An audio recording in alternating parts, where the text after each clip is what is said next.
So, I'm starting the walk to Babaji Cave from the Kukuchina bus stand.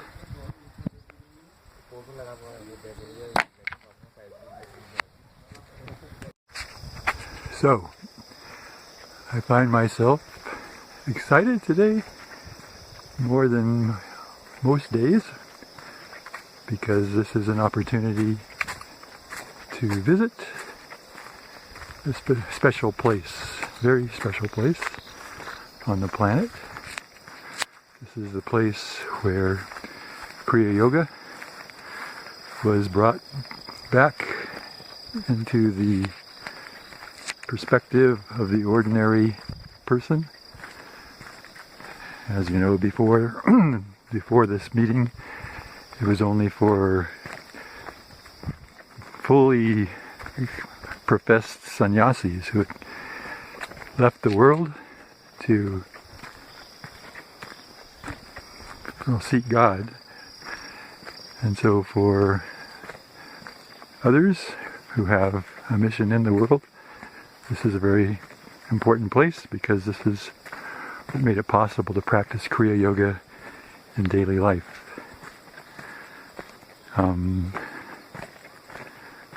The experience, of course, should be more inward than outward. To the outer place has significance, but much more important is the inner perspective that the practice of Kriya Yoga gives, and that we all have a chance to practice. So after about a 20 to 30 minute very easy walk, you come to a little turnoff. There's no sign. It's so neat. There's no sign yet. But it comes up, goes as far as to walk up the hill here. There's some beautiful, I'm going to walk past it a little bit so you can see. Yes. So there's marked by beautiful flowers. And I wasn't sure if it was someone's house or the trail, but fortunately there was a man in a truck here who stopped and said, "No, you want to go up the hill." Otherwise I would have probably followed this sign here. It says Babaji's Cave YSS of India. So I don't know exactly what's down that trail, but I'm going to go up the other trail and see what's there. I have a whole day and a little bit more to explore. Okay, I'll show you more later. Here's the walk going up the first part.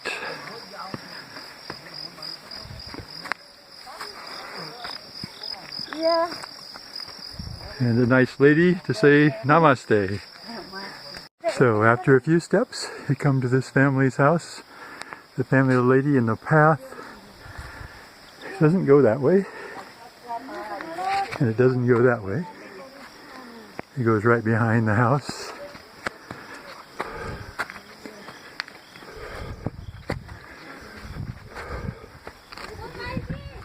The elevation here must be about 7,000 or 8,000 feet. So I get winded a little bit. Here we have a couple of baby calves. We're at the end of the monsoon season, so there's lots of wetness and maybe some rain today. We'll see.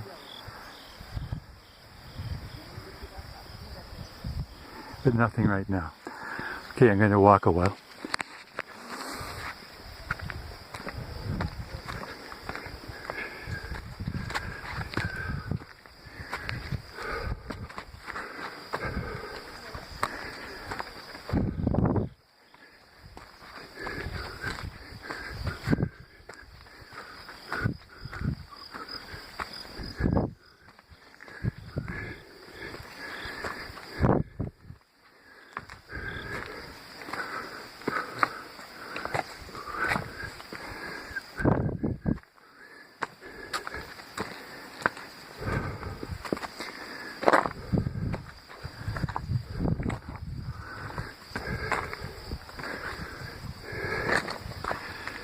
So here we have a part, the big stone fence next to it.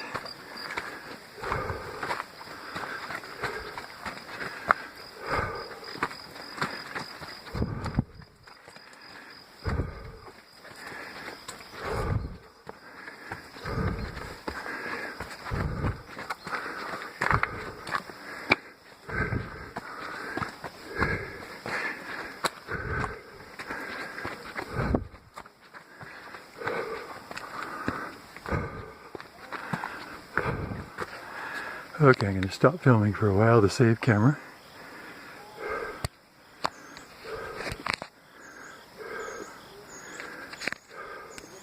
Now, we're higher up in the mountain, just about 5-10 minutes walk from last time.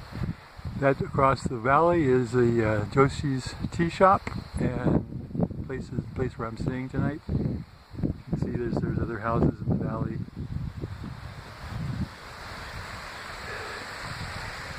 And coming up here, I don't know if you can hear the sound of the stream, but it's down there. You can hear it. So I don't know if this would qualify as the Gogash River, but it's at least a tributary. Okay, we're going to continue walking up this way for a while.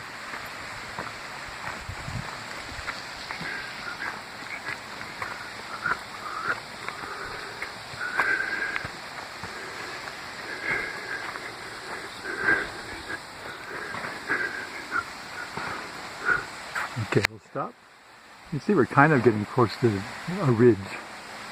We're on Drongiri Mountain, so I think it goes up here higher. Looks like quite a bit higher, so we'll see what happens. Across that little stream up here, it's coming down from higher up. Oh, we have a friend here.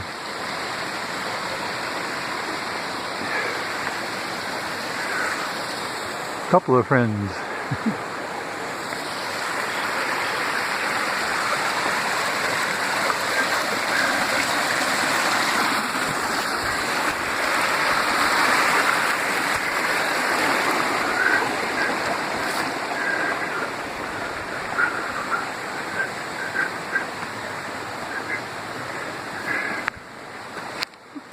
5 minutes later, following this very nice path up but steep, find myself having to rest every couple minutes. There's a little place where it goes through a wall, comes up. We left the valley behind, so now we're definitely in the mountains, walking up to the top.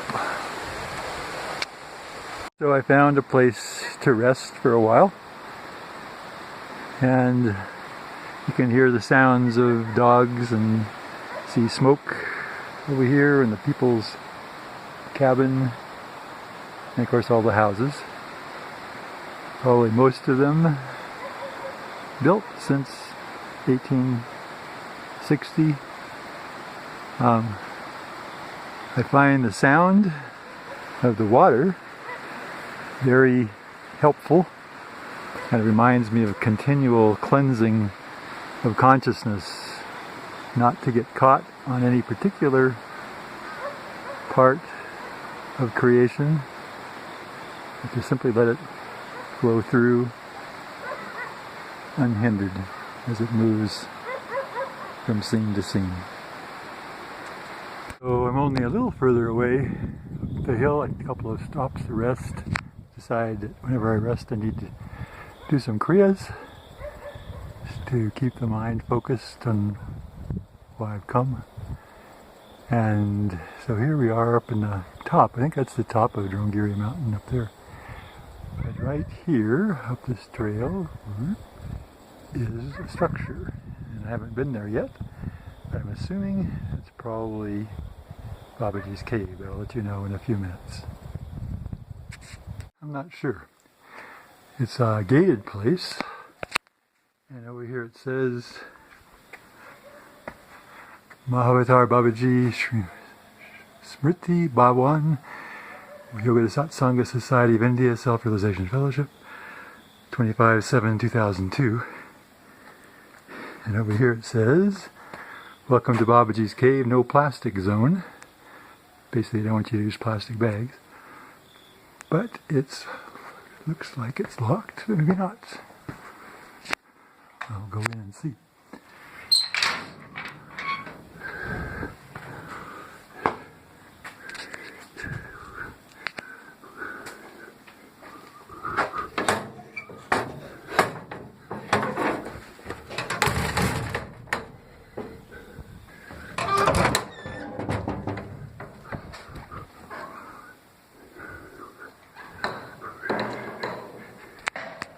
So there's a room here, and nobody is here.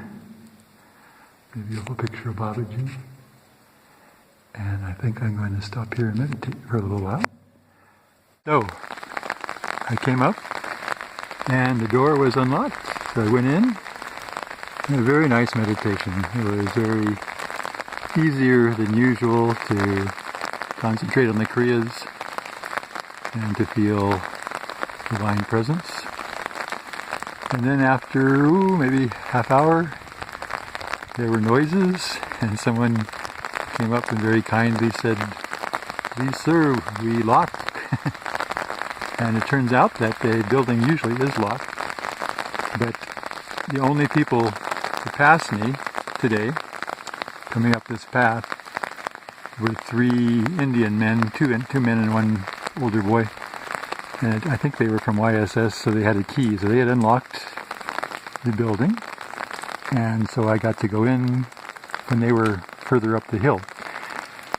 So it's raining now, but I brought my umbrella.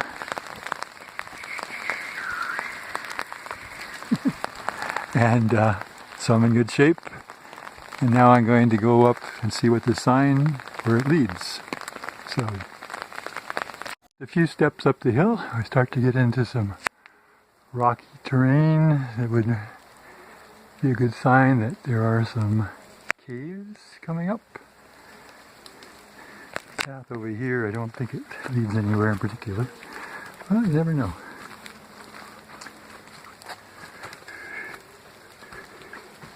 Well, here's a little place where you can at least get out of the rain.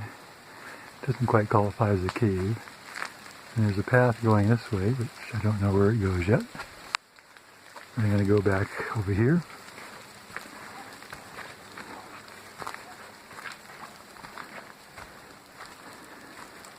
There's another path going this way, which we might explore later. But for now, we're going to walk up this path and see what's up here. I hear some people chanting ahead, so I'm sure this is the place.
सोहम शब्दे डोल गे PT सोहम शब्दे डोल गे PT. There was a nice Indian group, maybe about 10 people, 8 people, with their guru, and they were very devotional, but they also sing pretty loudly. So I was in the cave with them for about 10 minutes, and now I came back down here, and I remembered this nice little ledge where you can get out of the rain since it's still raining. So I'm going to be here for a while. I was sitting in the little ledge. It's too close to the trail, so I decided to take a side path. And I came, and I come around here, and look what I found. Another big overhang. A little bit steep steps coming down here.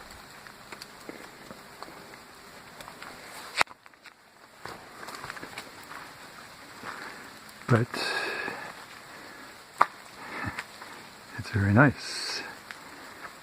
So again, not really a cave, but a big overhang. It's got a place for puja, and it's dry, and it's quiet, and it's off the trail. Here's a trail coming up to it from below.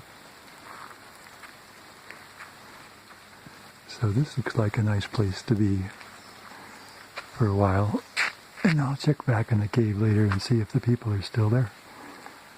But you never know who might have spent time here.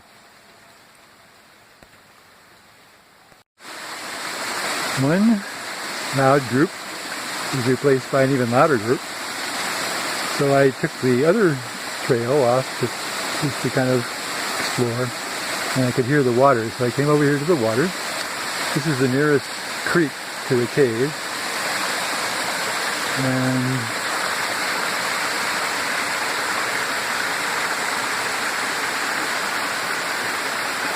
it seems to be coming right out of the rocks up there. So it's pretty impressive. This could have been a place where Hiri came for cleansing. There's a little rock here that you could lie down on. And the wavelets could wash across your feet. He did say there were tigers around here, which I don't know if that's true anymore, but no evidence yet. Okay. Here's where the water comes out of the fountain. Goes downstream from here.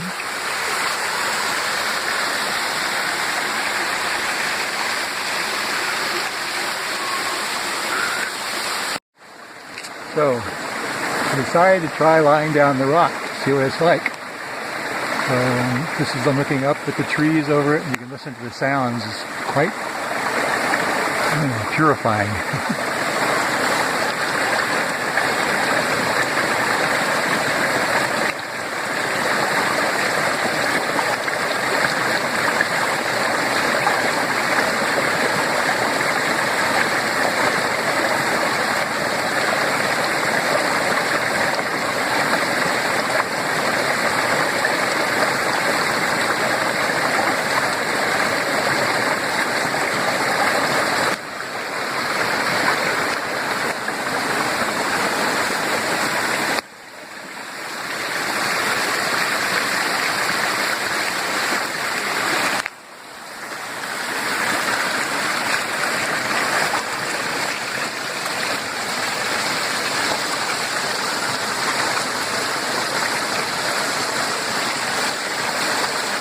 Now, sounds quieter over there.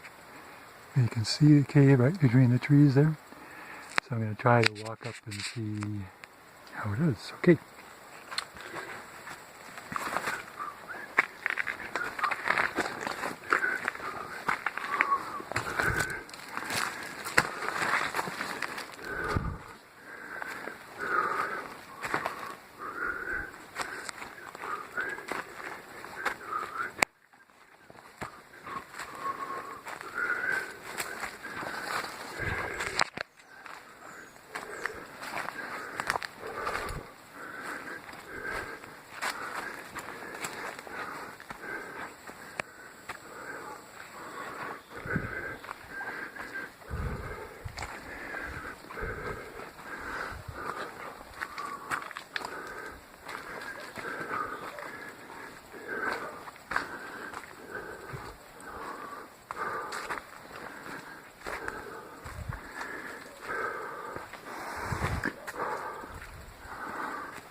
empty.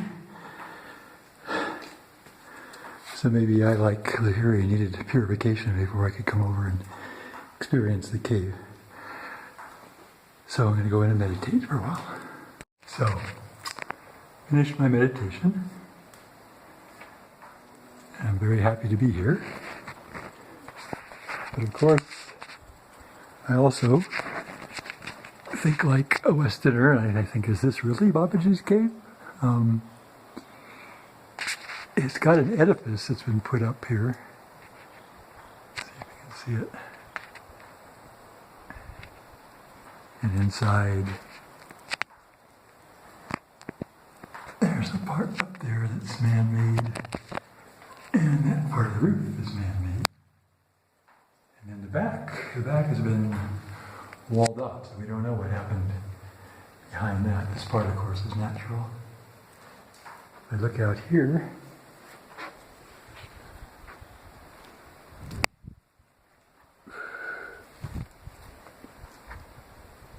see that, maybe you can see, the mountain actually is cut back above it.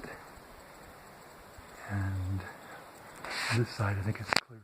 It's there. There was one other thing that I was wondering about, because it says in the book, an Autobiography of Yogi, that this place was dotted with caves. And so far I haven't found any other ones, except that one on the other side. It was kind of a big overhang. So, could be.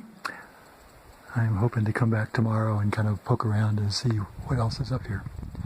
But I hope you enjoyed the visit. Namaste.